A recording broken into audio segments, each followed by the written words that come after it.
ಮತ್ತೆ ನೆಲದ ಕಡೆಗೆ ಬರಿಸುವಂಥ. ಯಾಕೆ ಇದನ್ನು ಹೇಳ್ತಾ ಇದ್ದೆ ಅಂತಂದರೆ, ಹಳ್ಳಿಯ ಬೇರುಗಳು, ಹಳ್ಳಿಯ ಬಾಲ್ಯಗಳು ಇವತ್ತಿಗೂ ನಮ್ಮ ಒಳಗಡೆ ಒಂದು ಮನುಷ್ಯತ್ವವನ್ನು ಸುಸ್ಥಿರವಾಗಿ ಇಟ್ಟುಕೊಳ್ಳುತ್ತವೆ ಅನ್ನುವುದಕ್ಕೆ ಬೇರೆ ಯಾರೂ ದೃಷ್ಟಾಂತ ಅಲ್ಲ, ರಾಮಕೃಷ್ಣ ಆಚಾರ್ಯ ಅವರೇ ದೃಷ್ಟಾಂತ. ಉದ್ಯಮಿಗಳು ಉದ್ಯಮದಿಂದ ಉದ್ಯಮಕ್ಕೆ, ನಗರದಿಂದ ನಗರಕ್ಕೆ ಹಾರುವ ಕಾಲದಲ್ಲಿ ನಾನೊಂದು ಮೌನದ ಊರನ್ನು ಸ್ಥಾಪಿಸಬೇಕು ಮತ್ತು ನಾನು ಅಲ್ಲೇ ಬದುಕಬೇಕು ಅಂತ ಈ ಹಳ್ಳಿಯಲ್ಲಿ ಮನೆ ಕಟ್ಟಿಕೊಂಡು ಬದುಕುತ್ತಿರುವವರು ಅವರು. ನನಗೊಂದು ಟೆಕ್ಕಿಯ ಕತೆ ನೆನಪಾಗ್ತಾ ಇದೆ. ಮಕ್ಕಳೇ ಇರುವ ಕಾರಣಕ್ಕಾಗಿ ಒಂದು ಚಂದದ ಕಥೆಯನ್ನು ನಿಮಗೆ ಹೇಳ್ತೇನೆ. ಒಬ್ಬ ಟೆಕ್ಕಿ ಅಂದರೆ ಸಾಫ್ಟ್ವೇರ್ ಇಂಜಿನಿಯರು ಪ್ರತಿ ದಿವಸ ಸಂತೆಗೆ ಹೋಗಿ ಒಬ್ಬಳು ಮುದುಕಿಯ ಕೈಯಿಂದ ಕಿತ್ತಳೆಯನ್ನು ಖರೀದಿ ಮಾಡ್ತಾ ಇದ್ದಂತೆ. ಅಜ್ಜಿ ಕಿತ್ತಳೆ ಗುಡ್ಡೆ ಹಾಕಿಕೊಂಡು ಕಿತ್ತಳೆ ಮಾಡ್ತಾಯಿದ್ಲು. ಈ ಸಾಫ್ಟ್ವೇರ್ ಇಂಜಿನಿಯರು 1 kg ಕಿತ್ತಳೆ ತಗೊಳ್ತಾ ಇದ್ದ. ಪ್ರತಿದಿನ ಕಿತ್ತಳೆ ತಗೊಂಡು ಒಂದು ಕಿತ್ತಳೆಯನ್ನು ಓಪನ್ ಮಾಡಿ ಸ್ವಲ್ಪ ಬಾಯಿಗೆ ಇಟ್ಟ ಹಾಗೆ ನಟಿಸಿ, ಇದು ಹುಳಿ ಅಂತ ಅಜ್ಜಿಗೆ ವಾಪಸ್ ಕೊಟ್ಟು ಬರ್ತಾ ಇದ್ದ. ಪಕ್ಕದಲ್ಲಿ ನಿಂತಿದ್ದವನ ಇನ್ನೊಬ್ಬ ಗೆಳೆಯ ಟೆಕ್ಕಿ ದಿನಾ ಪ್ರಶ್ನೆ ಕೇಳ್ತಾ ಇದ್ದ, ನಿನಗೆ ನಿಕ್ಕದಾನೆ ಮರಲ್ಲ, ನೀನು ಹುಳಿ ಅಂತ ಹೇಳ್ತೀಯ, ಅಜ್ಜಿಯ ಕೈಯಿಂದ ಪ್ರತಿ ದಿವಸ ಕಿತ್ತಳೆ ಖರೀದಿ ಮಾಡ್ತೀನಿ, ನಿನಗೇನು ಹುಚ್ಚ ಅಂತ. ಆವಾಗ ಆ ಟೆಕ್ಕಿ ಹೇಳ್ತಾನೆ, ನನಗೆ ಹುಚ್ಚೇನಿಲ್ಲ, ಪ್ರತಿ ದಿವಸ ಕಿತ್ತಳೆ ಮಾರ್ತಾ ಇದ್ದಾಳಲ್ಲ ಈ ಅಜ್ಜಿ, ಅವಳು ಮಾರ್ತಾಳೆ, ಮಾರಿದ ದುಡ್ಡಲ್ಲಿ ಮೊಮ್ಮಕ್ಕಳನ್ನು ಸಾಕ್ತಾಳೆ ಹೊರತು ಇಡೀ ವರ್ಷ ಒಂದೇ ಒಂದು ಕಿತ್ತಳೆ ತಿಂದವಳಲ್ಲ ಆಕೆ. ನನ್ನ ಲೆಕ್ಕದಲ್ಲಾದರೂ ಒಂದು ಕಿತ್ತಳೆ ತಿನ್ನಿ ಅಂತ ನಾನು ಕೊಡ್ತಾ ಇದ್ದೇನೆ ಅಂತ. ಆ ಅಜ್ಜಿಯ ಪಕ್ಕದಲ್ಲಿ ಕೂತ ಇನ್ನೊಬ್ಬ ಅಜ್ಜಿ ಈ ಅಜ್ಜಿಯನ್ನು ತಮಾಷೆ ಮಾಡ್ತಾಳೆ, ನಿನಗೆ ನಾಚಿಕೆ ಆಗೋದಿಲ್ಲ, ಪ್ರತಿ ದಿವಸ ಒಂದು ಕಿತ್ತಳೆ ತಿಂತಾ ಇದೆಯಲ್ಲ ಅವನ ಕೈಯಿಂದ ಅಂದಾಗ ಅಜ್ಜಿ ಹೇಳ್ತಾಳೆ, ನನಗೇನು ಹುಚ್ಚ, ಅವ ಒಂದು ಕಿತ್ತಳೆ ವಾಪಸ್ ಕೊಡ್ತಾನೆ ಅಂತ ನನಗೆ ಮೊದಲೇ ಗೊತ್ತಿದೆ, ಅದಕ್ಕಾಗಿ ನಾನು ಲೆಕ್ಕಕ್ಕಿಂತ ಒಂದು ಕಿತ್ತಳೆ ಜಾಸ್ತಿ ಹಾಕ್ತೇನೆ ಅಂತ. ಬಹುಶಃ ಇದು ಗ್ರಾಮದ ಮನಸ್ಸು, ಇದು ಹಳ್ಳಿಯ ಮನಸ್ಸು, ಇದು ನೆಲದ ಮನಸ್ಸು. ಬಹಳ ಮುಖ್ಯವಾಗಿ ಇದನ್ನು ನಾವು ಗಮನಿಸಬೇಕು ಅಂತ ಅನಿಸುತ್ತೆ. ಕೃಷಿ ಸಂಸ್ಕೃತಿಯ ಬಗ್ಗೆ ಮಾತನಾಡುವಾಗ ಇಲ್ಲಿ ಸಾಕಷ್ಟು ಹೆಣ್ಮಕ್ಕಳಿದ್ದಾರೆ. ನಾನು ಒಂದು ಕಥೆಯನ್ನು ಹೇಳಲೇಬೇಕು. ನಾನು ಇತ್ತೀಚೆಗೆ ಬೀಜಿಕೆರೆ ಅನ್ನುವಂಥ ಊರಿಗೆ ಹೋದಾಗ ಸಂಜೆಯಾಗಿತ್ತು. ಆ ಬೀಜಿಕೆರೆಯಲ್ಲಿ ಇಬ್ಬರು ರೈತ ದಂಪತಿಗಳು ಗಂಡ ನೇಗಿಲನ್ನು ಎಳೀತಾ ಇದ್ದ. ಅವರಲ್ಲಿ ರಾಸುಗಳಿರಲಿಲ್ಲ. ಗಂಡ ಹೆಂಡತಿ ಬಿತ್ತನೆ ಮಾಡ್ತಾಯಿದ್ಲು. ಈ ರೂಪಕ, ಈ ಚಿತ್ರ ನಿಮ್ಮ ತಲೆಗೀಗೆ ಬರಬೇಕು. ಗಂಡ ರಾಸುಗಳಿಲ್ಲ ಅನ್ನುವ ಕಾರಣಕ್ಕಾಗಿ ನೇಗಿಲನ್ನು ಎಳೀತಾ ಇದ್ದಾನೆ. ಹೆಂಡತಿ ನೇಗಿಲನ್ನು ಗಟ್ಟಿಯಾಗಿ ಹಿಡ್ಕೊಂಡು, ಆಕೆಗೆ ಒಂದು ಕೆಲಸ ಅಲ್ಲ, ಸೊಂಟದ ಸೆರಗಿನಲ್ಲಿ ಕಟ್ಟಿಕೊಂಡ ಬೀಜವನ್ನು ನೇಗಿಲಿನ ಹಿಂಬದಿಯಲ್ಲಿರುವ ಬಿದಿರ ಓಟೆಯ ಮೇಲೆ ಇರುವ ಚಿಪ್ಪಿಗೆ ಅದನ್ನು ಹಾಕ್ತಾ ಇರಬೇಕು. ಒಮ್ಮೆ ಹೋದ ಗೆರೆಯಲ್ಲಿ ಮತ್ತೊಮ್ಮೆ ನೇಗಿಲು ಹೋಗುವ ಆಗಿಲ್ಲ. ಒಮ್ಮೆ ಬಿದ್ದ ಬೀಜದ ಮೇಲೆ 2ನೇ ಸಲ ಹೋದಾಗ ಮಣ್ಣು ಬೀಳಬೇಕು. ಚಿಪ್ಪಿಯಲ್ಲಿ ಬೀಜ ಖಾಲಿಯಾಗುವ ಹಾಗಿಲ್ಲ, ಬೀಜದ ಮೇಲೆ ಬೀಜ ಬೀಳುವ ಹಾಗಿಲ್ಲ. ನಮ್ಮ ಹೆಣ್ಮಕ್ಕಳು ಎಷ್ಟು ಸ್ಟ್ರಾಂಗ್ ಗುರು ಅನ್ನುವುದಕ್ಕೆ ಇದು ಸಾಕ್ಷಿ. ಅದಕ್ಕಿಂತ ಹೆಚ್ಚು ನೇಗಿಲನ್ನು ಗಟ್ಟಿಯಾಗಿ ಹಿಡಿದರೆ ಗಂಡನಿಗೆ ಭಾರವಾಗುತ್ತೆ, ಗಟ್ಟಿಯಾಗಿ ಹಿಡಿಯದಿದ್ದರೆ ಬೀಜ ಆಳಕ್ಕೆ ಬೀಳುವುದಿಲ್ಲ. ಇದಕ್ಕಿಂತ ದೊಡ್ಡ ಸ್ತ್ರೀವಾದಿ ಸಾಹಿತ್ಯ, ಜನಪದ ಸಾಹಿತ್ಯ ನಮಗೆ ಬೇಕಾ? ನೀವು ಯೋಚನೆ ಮಾಡಿ. ಚಂದ್ರಶೇಖರ ಕಂಬಾರರು ರಾಮಕೃಷ್ಣಾಚಾರ್ಯವರಿಗೆ ಬಹಳ ಆತ್ಮೀಯರು. ಅವರ ಶಿಖರ ಸೂರ್ಯ ಶಿಕಾರಿ, ನನಗೆ ಸ್ವಲ್ಪ ಗೊಂದಲ ಆಗುತ್ತೆ. ಆ ಕೃತಿಯಲ್ಲಿ ಒಂದು ಅದ್ಭುತವಾದಂಥ ಕಥೆ ಇದೆ. ಬಹುಶಃ ಬಹುತ್ವಕ್ಕೆ ಇದಕ್ಕಿಂತ ಅಥವಾ ಸೂಕ್ಷ್ಮತೆಗೆ, ಹೆಣ್ಣು ಮಕ್ಕಳ ಜಾಣ್ಮಣೆಗೆ, ರೈತ ಹೆಣ್ಮಕ್ಕಳ ಸೂಕ್ಷ್ಮತೆಗೆ ಇದಕ್ಕಿಂತ ದೊಡ್ಡ ಕಥೆ ಇಲ್ಲ. ರಾಜಕುಮಾರನಿಗೆ ಮದುವೆ ಆಗಬೇಕು. ರಾಣಿ ತನ್ನ ಮಗ ರಾಜಕುಮಾರನಿಗೆ ಮದುವೆಯಾಗಿ ತನ್ನ ಅರಮನೆಗೆ ಬರುವ ಸೊಸೆ ಬಹಳ ಬುದ್ಧಿವಂತೆ ಆಗಬೇಕು ಅಂತ ಡಂಗರ ಸಾರ್ತಾಳೆ. ಕೇಳ್ರಪ್ಪೋ ಕೇಳಿ, ನಮ್ಮ ರಾಜಕುಮಾರ ಕುದುರೆಯ ಮೇಲೆ ಕೂತಿದ್ದಾನೆ. ಅವನ ಸೊಂಟದ ಬಟ್ಟೆಯಲ್ಲಿ 1 ಸೇರು ಭತ್ತ ಇದೆ. ಆ ಭತ್ತವನ್ನು ಪಡೆದು ಬೇಯಿಸಿ ಕುಟ್ಟಿ ಅಕ್ಕಿ ಮಾಡಿ ನನ್ನ ರಾಜಕುಮಾರನಿಗೆ ಖುಷಿಯಾಗುವ ರೀತಿಯಲ್ಲಿ ಯಾರು ಅಡುಗೆ ಮಾಡಿ ಬಡಿಸ್ತಾರೋ ಅವರನ್ನು ನಾನು ಸೊಸೆಯಾಗಿ ಅರಮನೆ ತುಂಬಿಸ್ಕೊಳ್ತೇನೆ ಅಂತ ಮಹಾರಾಣಿ ಡಂಗುರ ಸಾರ್ತಾಳೆ. ಕುದುರೆ ಊರುಗಳಲ್ಲಿ ಚಲಿಸ್ತದೆ, ಯಾರೂ ಕೈ ಎತ್ತುವುದಿಲ್ಲ, ರಾಜನನ್ನು ಕುದುರೆಯಿಂದ ಇಳಿಸಿಕೊಳ್ಳುವುದಕ್ಕೆ ಯಾರೂ ಸಿದ್ಧರಿಲ್ಲ. ಕೊನೆಗೆ ಯಾವುದೋ ನಾಗರಿಕ ಜಗತ್ತಿನಿಂದ ದೂರದ ಒಂದು ಕುಗ್ರಾಮದ ಒಂದು ಕಪ್ಪು ಹುಡುಗಿ, ಚಂದದ ಹುಡುಗಿ ಕೈ ಎತ್ತುತ್ತಾಳೆ. ರಾಜಕುಮಾರ ಇಳಿತಾನೆ. ಸೊಂಟದ ಬೈರಾಸಲ್ಲಿ ಕಟ್ಟಿದ್ದ ಭತ್ತವನ್ನು ತೆಗೆದು ಬೇಯಿಸಿ ಕುಟ್ಟಿ ತೌಡು ಮಾರಿ ತರಕಾರಿ ತಗೊಳ್ತಾರೆ, ಉಮಿ ಮಾರಿ ಮಡಿಕೆ ತಗೊಳ್ತಾರೆ.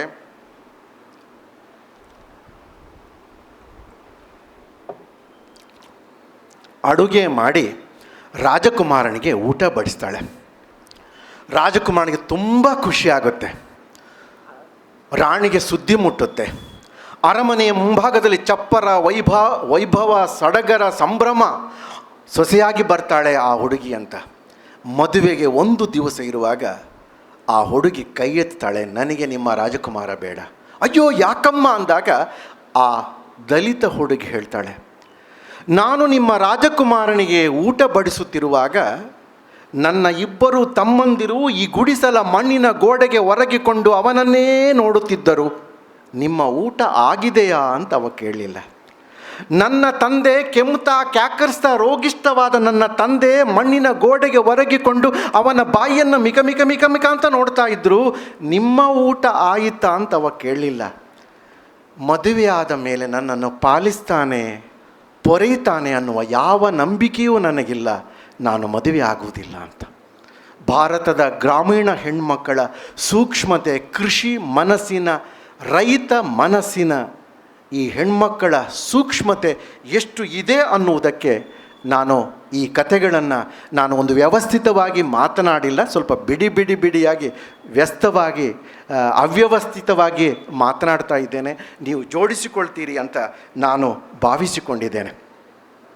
ಬಹುಶಃ ಕೃಷಿ ಸಂಸ್ಕೃತಿಯನ್ನು ಕಳಚಿಕೊಂಡು ನಾವು ಹಳ್ಳಿಗೆ, ಅನ್ನಕ್ಕೆ ಬೇರು ಹಾಕಿ ಮುಂದಕ್ಕೆ ಹೋಗ್ತಾ ಇದ್ದೇವೆ. ಎಲ್ಲಿಗೆ ಹೋಗ್ತಾ ಇದ್ದೇವೆ, ಏನಾಗ್ತಾ ಇದ್ದೇವೆ, ಇದರ ಪರಿಣಾಮಗಳು ಏನಾಗ್ಬೋದು ನನಗೆ ಗೊತ್ತಿಲ್ಲ. ಕಳೆದ 4 ವರ್ಷಗಳಲ್ಲಿ ಕೊರೋನೋತ್ತರ ಭಾರತ ಅಂತ ನಾವು ಏನು ಕರಿತೇವೆಯೋ, 1,20,000 ಗಂಟೆ ಕೋವಿಡ್ ಬಗ್ಗೆ ಭಾರತದ ಟಿ ವಿಗಳಲ್ಲಿ ಚರ್ಚೆ ಆಯಿತು. ಸುಮಾರು 80,000ಕ್ಕಿಂತಲೂ ಹೆಚ್ಚು ಲೇಖನಗಳು ಕೋವಿಡ್ ಬಗ್ಗೆ ಭಾರತದ ಪತ್ರಿಕೆಗಳಲ್ಲಿ ಪ್ರಕಟ ಆದವು. ಇಡೀ ಜಗತ್ತಿಗೆ ನಾವು 4-5 ಲಸಿಕೆಗಳನ್ನು, ಹೊಸ ಲಸಿಕೆಗಳನ್ನು ಕೊಟ್ಟಿದ್ದೇವೆ. ವೈಜ್ಞಾನಿಕವಾಗಿ ಆರೋಗ್ಯ ಕ್ಷೇತ್ರದಲ್ಲಿ ಸಾಕಷ್ಟು ಸಂಶೋಧನೆಗಳಾದವು.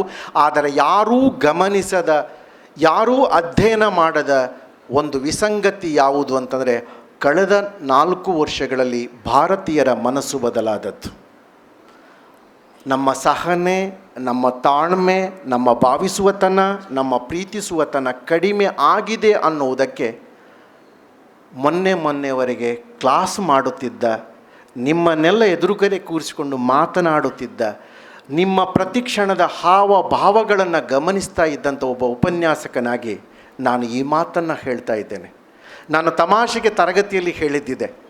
ತರಗತಿಯ ಕ್ಲಾಸ್ ರೂಮಿನ ಮೂಲೆಯಲ್ಲಿ ಒಂದು ಬರೀತಾರಲ್ಲ ಕರಿಬೋರ್ಡಲ್ಲಿ, ಏನಂತ, ಹಾಜರಿರುವ ಮಕ್ಕಳ ಸಂಖ್ಯೆ, ಹುಡುಗಿಯರ ಸಂಖ್ಯೆ, ಅದರಲ್ಲಿ ಇನ್ನೊಂದು ಗೆರೆ ಸೇರಿಸಬೇಕು ಅಂತ ಹೇಳುವುದಿದೆ. ನಾನು ಕ್ಲಾಸು ಕೇಳುವವರ ಸಂಖ್ಯೆ, ಇದು ಬಹಳ ಮುಖ್ಯ. ಕೂತವರೆಲ್ಲ ಪಾಠ ಕೇಳ್ತಾರೆ, ಕೂತವರೆಲ್ಲ ನನ್ನ ಉಪನ್ಯಾಸ ಕೇಳ್ತಾರೆ ಅನ್ನೋ ನಂಬಿಕೆ ನನಗಿಲ್ಲ. ಅಷ್ಟರ ಮಟ್ಟಿಗೆ ನಾವು ಯಂತ್ರಗಳಾಗ್ತಾ ಇದ್ದೇವೆ. ನಮ್ಮ ಒಳಗಡೆಯ ಯಂತ್ರಗಳನ್ನು ಕಳಚಬೇಕಾದ್ರೆ ಮತ್ತು ನಾವು ನೆಲದ ಕಡೆಗೆ, ಬೇರಿನ ಕಡೆಗೆ, ಹಸಿರಿನ ಕಡೆಗೆ, ಧ್ಯಾನದ ಕಡೆಗೆ ಬರುವ ಅಗತ್ಯ ಇದೆ ಅಂತ ಭಾವಿಸಿಕೊಂಡು, ನನ್ನ ಸಮಯ ಆಯ್ತಲ್ಲ ಶೆಟ್ರೆ, ಭಾವಿಸಿಕೊಂಡು ಇನ್ನೂ ಇದೆಯಾ? ಬಹಳ ಮುಖ್ಯವಾಗಿ ಇಲ್ಲಿ ಮಕ್ಕಳಿದ್ದಾರೆ. ನಮ್ಮ ಆಹಾರ ಸಂಸ್ಕೃತಿಯ ಬಗ್ಗೆ ನಾನು ಒಂದು ಮಾತು ಹೇಳಲೇಬೇಕು. ನಿಮಗೆಲ್ಲ ಪಿಜ್ಜಾ ಮತ್ತು ಬರ್ಗರ್ ಭಾಳ ಇಷ್ಟ ಅಲ್ವಾ? ಹಳ್ಳಿಗೂ ಇವತ್ತು ಬಂದು ಮುಟ್ಟಿದೆ. ಇವತ್ತೇ ಹೋಗಿ ಒಮ್ಮೆ ಡಿಕ್ಷನರಿ ನೋಡಿ ಪಿಜ್ಜಾ ಅಂದರೆ ಏನು ಅಂತ. ಪಿಜ್ಜಾ ಅಂದರೆ 60-70 ವರ್ಷದ ಹಿಂದೆ ಅಮೇರಿಕದಲ್ಲಿ ಬ್ರೆಡ್ ಮಾಡುವ ಫ್ಯಾಕ್ಟ್ರಿಯಲ್ಲಿ ಬ್ರೆಡ್ಡನ್ನು ಆಯತಾಕಾರಕ್ಕೆ ಕಟ್ಟು ಮಾಡುವಾಗ ಈ ಕಡೆ ಬೀಳುವ ಕಸವನ್ನು ಉಂಡೆ ಮಾಡಿ ಅದೇ ಫ್ಯಾಕ್ಟ್ರಿಯ ಹೊರಗಡೆ ಅಮ್ಮ ಭಿಕ್ಷಾನ್ ದೇಯಿ ಅಂತ ಕೇಳ್ತಾರಲ್ಲ, ಅವರ ಕೈಗೆ ಕೊಡುವ ಆ ಉಂಡೆಗೆ ಪಿಜ್ಜಾ ಅಂತ ಹೆಸರು. ಇವತ್ತು ನಮ್ಮ ಮಕ್ಕಳಿಗೆ ಅದು ಬಹಳ ಇಷ್ಟ. ನಿಮಗೆ ಗೊತ್ತಿರಬೇಕು, ಅಮೇರಿಕದಲ್ಲಿ ಮೈದಾ ತಿಂದು ತಿಂದು ತಿಂದು ಸ್ಥೂಲ ದೇಹಿಗಳಾಗಿದ್ದಾರೆ. 80, 100, 120 kg ಒಬ್ಬೊಬ್ಬರು ತೂಗ್ತಾ ಇದ್ದಾರೆ. ಚಂದ್ರನ ಮೇಲೆ ಮನೆ ಕಟ್ಟಬೇಕು, ಮಂಗಳನ ಮೇಲೆ ಮನೆ ಕಟ್ಟಬೇಕು ಅಂತ ಆಸೆ ಪಡ್ತಾರೆ. ಆದರೆ ಪಕ್ಕದ ಮನೆ ತಡಮ್ಮೆ ದಾಟಲಿಕ್ಕೆ ಆಗೋದಿಲ್ಲ ಅವರಿಗೆ. ಅಂಥ ಒಂದು ಪರಿಸ್ಥಿತಿ ಅಲ್ಲಿದೆ. ಆದರೆ ನಮ್ಮಲ್ಲಿ ನಮ್ಮ ನೆಲ, ನಮ್ಮ ಮಣ್ಣು ವೈವಿಧ್ಯಮಯವಾದಂಥ ಸಸ್ಯಗಳನ್ನು ಕೊಡ್ತಾ ಇದೆ. ಮುನಿಯಾನಲ್ಲಿ ಬೆಳೆದದ್ದು ದೇರ್ಲದಲ್ಲಿ ಬೆಳೆಯೋದಿಲ್ಲ, ಅಲ್ಲಿ ಬೇರೆ ಅದು. ಅಂಥ ಮಣ್ಣಿನ ಶಕ್ತಿ ನಮ್ಮ ನೆಲಕ್ಕೆ ಇದೆ. ಬಹುಶಃ ಆ ಭತ್ತದ ಶಕ್ತಿಯನ್ನು ನೋಡಬೇಕಾದ್ರೆ ಈ ನಮ್ಮ ದೇವರಾಯರ ಗದ್ದೆಗಳನ್ನು ನೋಡಬೇಕು. ಬಹುಶಃ ಆ ರೀತಿಯ ಸಮೃದ್ಧಿ, ನೆಲ ಸಮೃದ್ಧಿ, ಸಸ್ಯ ಸಮೃದ್ಧಿ, ಕೃಷಿ ಸಮೃದ್ಧಿ ಅನ್ನುವಂಥದ್ದು ಈ ಭೂಮಿಯಲ್ಲಿ ಇದೆ. ಆದರೆ ಇವತ್ತು ನಾವು ರಾಸಾಯನಿಕಗಳನ್ನು ಸುರಿದು ಸುರಿದು ಸುರಿದು ನಮ್ಮ ನೀರು ಹಾಳಾಗಿದೆ, ನಮ್ಮ ಮಣ್ಣು ಹಾಳಾಗಿದೆ, ನಮ್ಮ ನೆಲ ಹಾಳಾಗಿದೆ, ನಮ್ಮ ಗಾಳಿ ಹಾಳಾಗಿದೆ. ವಿಚಿತ್ರ ಅಂತಂದರೆ ನಮ್ಮ ನೀರನ್ನು ನಾವೇ ಹಾಳು ಮಾಡಿ ನಾವೇ ಬಾಟ್ಲಿಯಲ್ಲಿ ತುಂಬಿಸಿ ನಾವು ದುಡ್ಡಿಗೆ ಮಾರಾಟ ಮಾಡ್ತಾ ಇದ್ದೇವೆ. ನಮ್ಮ ಗಾಳಿಯನ್ನು ನಾವೇ ಹಾಳು ಮಾಡಿ ಈಗ ಚೀನಾದಲ್ಲಿ ಆಕ್ಸಿಜನನ್ನು ಸ್ಯಾಚೆಟಲ್ಲಿ ತುಂಬಿಸಿ ಮಾರಾಟ ಮಾಡೋ ಉದ್ಯಮ ಸ್ಟಾರ್ಟ್ ಆಗಿದೆ. ನಮ್ಮ ಮಣ್ಣನ್ನು ನಾವೇ ಹಾಳು ಮಾಡಿ ಇದು ಪರಿಶುದ್ಧ ಗೋಧಿ ಪುಡಿ ಅಂತ ಪ್ಯಾಕೆಟಲ್ಲಿ ತುಂಬಿಸಿ ಮಾರಾಟ ಮಾಡ್ತಾ ಇದ್ದೇವೆ. ನಾಯಿ ಹಾಳು ಮಾಡಿದ್ದಲ್ಲ, ಬೆಕ್ಕು ಹಾಳು ಮಾಡಿದ್ದಲ್ಲ, ನವಿಲು ಹಾಳು ಮಾಡಿದ್ದಲ್ಲ, ಅತ್ಯಂತ ಬುದ್ಧಿವಂತ ಅಂತ ಭಾವಿಸಿಕೊಂಡ ಮನುಷ್ಯ ನೆಲಕ್ಕೆ ವಿಷ ಸೇರಿಸಿ ಸೇರಿಸಿ ಸೇರಿಸಿ ನಾವು ಯಾವುದೋ ಒಂದು ದೇಶ, ಪರಸ್ಪರ ದೇಶಗಳು ಎಲ್ಲೋ ಕೂತು ಯುದ್ಧ ಆರಂಭ ಮಾಡುವಾಗ ನಮ್ಮ ಮನೆಯ ಜಗಳಿಯಲ್ಲಿ ಕೂತು ನಾವು ಚರ್ಚೆ ಮಾಡ್ತೇವೆ. ಅವರಲ್ಲಿ ಇಷ್ಟು ಅಟೋಮ್ ಬಾಂಬ್ ಇದೆ, ಇವರಲ್ಲಿ ಇಷ್ಟು ಅಣು ಬಾಂಬ್ ಇದೆ, ಅವರಲ್ಲಿ ಇಷ್ಟು ಯುದ್ಧ ಕ್ಷಿಪಣಿ ಇದೆ, ಇವರಲ್ಲಿ ಇಷ್ಟು ಯುದ್ಧ ವಿಮಾನ ಇದೆ, ಅವರಲ್ಲಿ ಇಷ್ಟು ಮಿಲಿಟರಿ ಇದೆ, ಇವರಲ್ಲಿ ಇಷ್ಟು ಸೈನಿಕರು ಇದ್ದಾರೆ, ಯುದ್ಧ ಆದರೆ ಇವರೇ ಗೆಲ್ತಾರೆ ಅಂತ ನಾವು ನಮ್ಮ ಮನೆಯಲ್ಲಿ ಕೂತು ಪಟಾಕಿ ಸಿಡಿಸ್ತೇವೆ. ಆದರೆ ಆ ದೇಶ ಈ ದೇಶ ಸೇರಿ ಈ ಜಗತ್ತಿನ 800 ಕೋಟಿ ಜನರಿಗೆ ಬೇಕಾಗುವಷ್ಟು ಪರಿಶುದ್ಧವಾದ ಆಕ್ಸಿಜನ್ ಇದೆಯಾ? 15 ಸಲ, ಒಂದಲ್ಲ 15 ಸಲ ಭೂಮಿಯನ್ನು ಸರ್ವನಾಶ ಮಾಡುವಷ್ಟು ಅಣುಬಾಂಬುಗಳು ಜಗತ್ತಿನ ದೇಶಗಳಲ್ಲಿ ಇವೆ.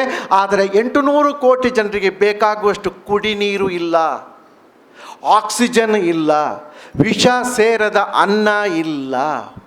ಇಂಥ ಸಂದರ್ಭದಲ್ಲಿ ನಮ್ಮ ಪರಂಪರಾಗತ ನೆಲದ ವಾರಸುದಾರರಾದ, ನೆಲದ ಜ್ಞಾನದಾಹಿಗಳಾದ, ನೆಲದ ಜ್ಞಾನ ಪರಂಪರೆಯ ಪ್ರತಿನಿಧಿಗಳಾದ ರೈತರ ಬಗ್ಗೆ ಇಂಥದ್ದೊಂದು ಸಮಾವೇಶವನ್ನು ಮಾಡಿ ಅತ್ಯುತ್ತಮ ರೈತನಿಗೊಂದು ರೈತಪೀಠ ಅನ್ನುವಂಥ ಪ್ರಶಸ್ತಿಯನ್ನು ಕೊಟ್ಟು ಕಾಲೇಜಿನ ಮಕ್ಕಳನ್ನು ಸಭಾಂಗಣದಲ್ಲಿ ಸೇರಿಸಿ ಕೃಷಿಯ ಬಗ್ಗೆ, ನೆಲದ ಬಗ್ಗೆ, ಮಣ್ಣಿನ ಬಗ್ಗೆ ಈ ರೀತಿಯ ಆಲೋಚನೆಗಳನ್ನು ಹಂಚುವ ಒಂದು ವೇದಿಕೆಯನ್ನು ಕಲ್ಪಿಸಿದ ಈ ನಾಗಮಂಡಲ ಸಮಿತಿಗೆ, ವಕ್ತಾರರಿಗೆ ಮತ್ತೊಮ್ಮೆ ಒಬ್ಬ ರೈತನಾಗಿ, ರೈತನ ಮಗನಾಗಿ ಕೃತಜ್ಞತೆಯನ್ನು ಸಲ್ಲಿಸುತ್ತಾ ನನ್ನ ಮಾತನ್ನು ಮುಗಿಸ್ತಾ ಇದ್ದೇನೆ.